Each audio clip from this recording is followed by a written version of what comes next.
I've got a confession to make, guys. Hello Kitty Island Adventure, the video game that was on, what was Apple Arcade, I want to say, or whatever, a year or two ago.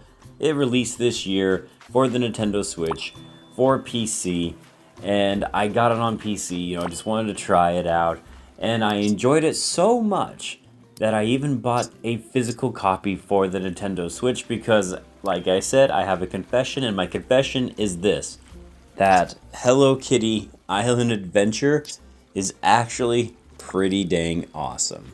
I'm very busy right now, and I don't have a lot of time to dedicate to a lot of video games, at least not as many as I want to. But I just want to talk about this game because I've been playing it on and off throughout the last few months. I'm not like heavily into it. I haven't put dozens and dozens of hours or anything like that. But from what I have played so far, this game is really impressive, especially considering that the other Hello Kitty games have not been so great. But this one in particular, and yes, I played several Hello Kitty games. I'm kind of like secretly a Hello Kitty fan, okay? But that's not, we'll talk about that another time. We're not talking about that now.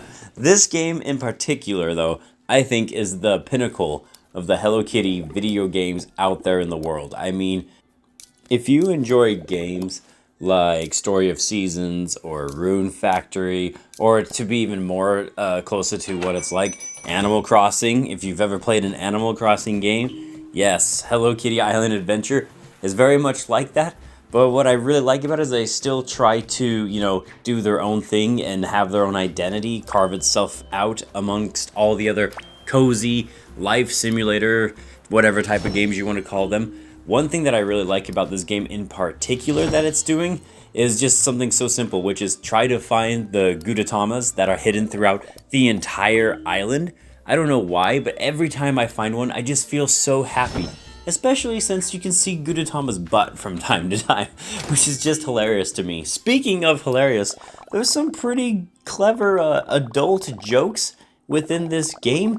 Right off the bat, you had a reference to Snakes on a Plane, the movie, which if you've ever seen Snakes on the Plane, the movie, I mean, wow, that movie was something else, am I right? But this game is over here referencing it within the first, 15 minutes of the game, in the introduction of it, and I just love that, I love how clever the game actually is with its jokes and its approach to humor.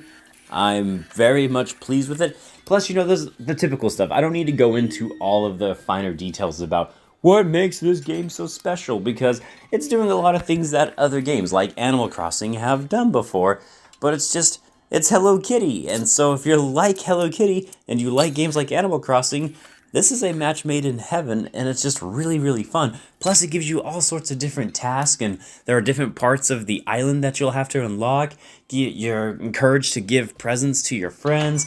You can, of course, go fishing. It's just, oh my gosh, it's so good and relaxing, and I love it. I don't mean to be that guy. Even if you're not a fan of Hello Kitty or anything like that, just taking this game as a whole and just looking at it as a video game, it's a very solid video game. It's a ton of fun. It's relaxing. It makes you laugh, makes you feel good on the inside. You don't have to stress at all when playing it. There's a ton of extra mini games that you can do as well.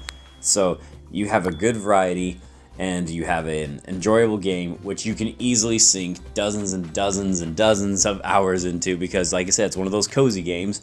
So, I mean, I put, 300 hours into Animal Crossing New Horizons on the Nintendo Switch, so I can absolutely do that from time to time. And this game, it's perfect for that. Plus, let me just say this right now, it runs really well on the Steam Deck for those who are curious. And like I said, I enjoyed it so much, I decided I had to have the physical copy of it, and I've got a physical copy now, so I own two versions of the exact same game because I'm just that type of person, I guess. But all the same, just wanted to give a shout out to a game that is surprisingly a lot better than I would have ever thought it would be. If you haven't had a chance to try it and you've been thinking about it, or you like the cozy type of video game, give Hello Kitty Island Adventure a chance. This is my personal recommendation, and I'm a 35-year-old man, and I freaking love the game. So that ought to tell you something, because it's just that good. I am Bradley Overrated, out like a trout. Praise be to Evan, and I'll see you guys on the next one. Take care.